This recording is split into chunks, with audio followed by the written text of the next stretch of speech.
be for a lifetime, which I'm for life. Anyway,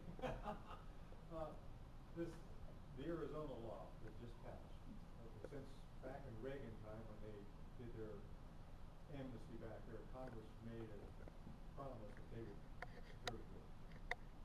And they haven't done anything. Now Arizona's taken a step to secure their board. Would the law is the same as what the national law is. Are you going to try to secure our border? Well, here's the answer on illegal immigration. I will tell you this, and my answer is pretty simple. Once you say illegal immigration, it's an issue because the first word is illegal.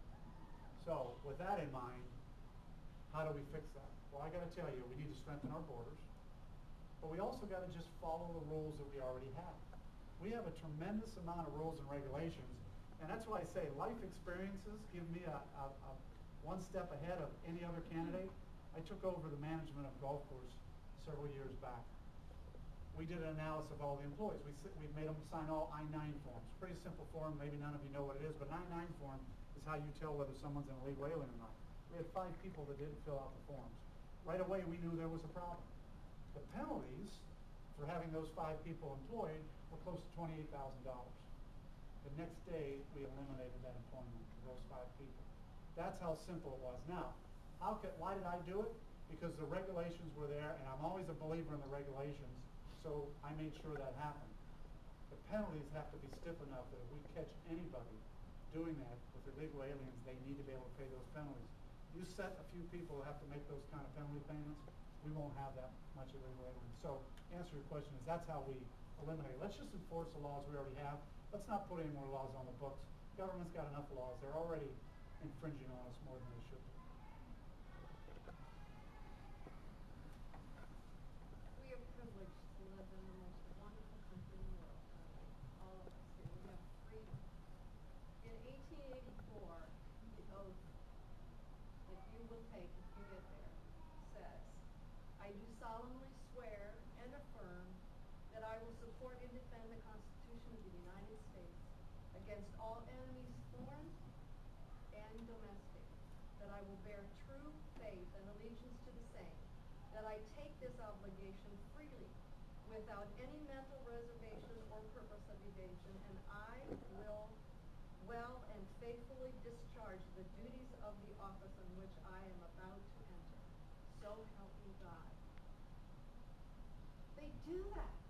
The politicians say go there, and then somehow their soul gets sucked away, and they don't do what we, the people, say. How can we be certain that that's not going to happen? Well, I would tell you this. John Bocelli has clearly done that, Yes. and that's why he needs his term limited to 2 years. All right. When somebody talks about term limits, you do have the right. You do have term limits now. They're 2 years, and John Bocelli needs to have his term limit engaged for 2 years. The answer to that is, you know, I feel very strongly about that. I've already had to take that oath with the city of Wadsworth. I feel extremely proud when you take that oath. You have to stand behind it. You need to look for people whose background, which my background's an open book. Go to the Democratic National Party. They've opened me up for the last 30 years. You're going to find that I've always upheld not only the Constitution for the city of Wadsworth, but I've always upheld everything that I believed in. So help me God.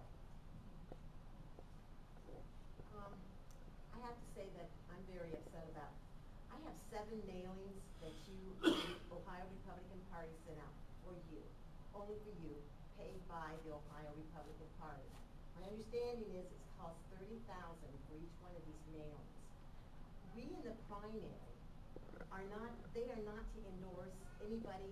We as the Republican people should have a choice. There's 4 people running for that position.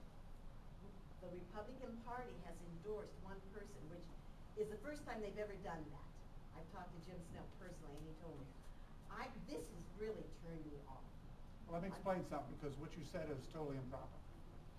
And let me explain that, because that's what people think. And that's why you have to understand the process. You know who paid for all those? It says the Ohio Republican Party. But do you know who paid for all those? The Ohio, But, they but, wouldn't but, lie let, to but us. let me finish. The Ohio Republican Party has to open up their books. You're welcome to look at them. And I have to open up mine. I paid for all those. Here's what happens. When you get the endorsement of the Ohio Republican Party, and I've had people say to me, oh, the Ohio Republican Party endorsed you, hundreds of thousands of dollars flowed into your account.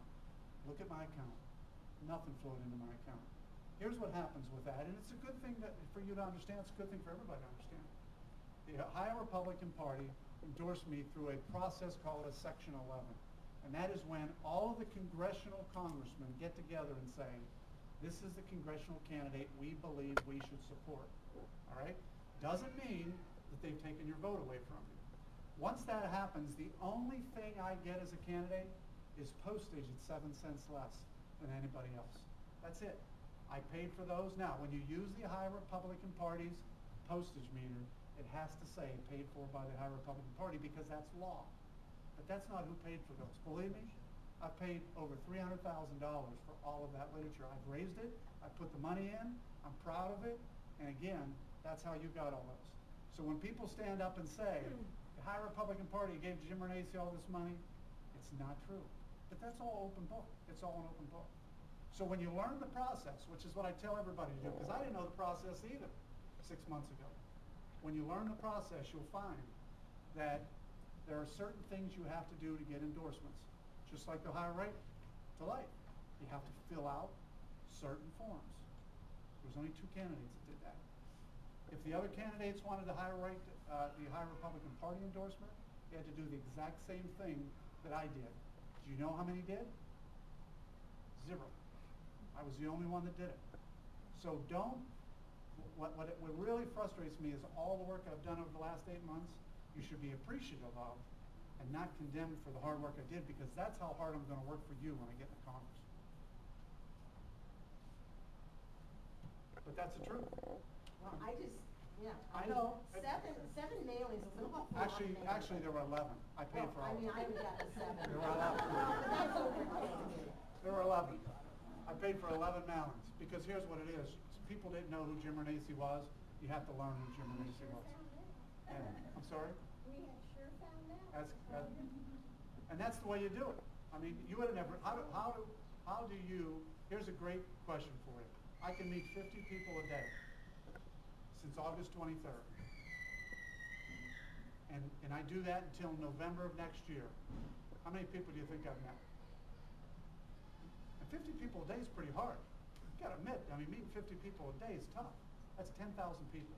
There's 460,000 voters in this district. 460,000. The only way you get people to know who you are is to send out mailers, get on the radio, communicate. And how do you do that? You raise money.